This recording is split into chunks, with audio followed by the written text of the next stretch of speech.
apparently. Urumva umukobwa twakundanaga yacetse yuko nshobora kwa hari umuntu duteretana baziranye aranstokinga. It was not good. Ntago byari byiza pe.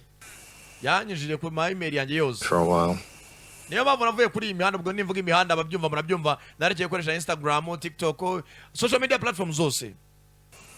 A little triggered. Daranshotse bitamva ku mbuga zose. You know. Nanjye nagerageje kumushaka uyu muntu. Insta, Facebook. Nanjye nagusakinze mbona na Instagram gira na Facebook. Now you know what? Ubu noneho uzi impamvu nta mbuga nkungira nkoresha. Mbuga nkoranyambaga.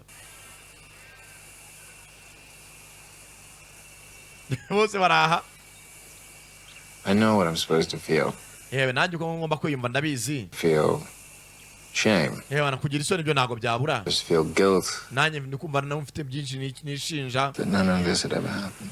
Mpora mvuga niyo aba ari joro ritarabayeho. What? Gusa hanyuma imaze kwibwira gutyo. I never regret a fucking thing. Ariko nta necyo nicuza, ahubwo mba mvuga niyo aba twakongeraga. Ndabona abagabo. Uriya bagabo ni ibitangaza. Ni bwatinze. Nakubwiye ngo aho yorye nigihava. Batitaye ku kavideo kari hanze kakibatesha umutwe, barabanza bariyongeza. Tayari.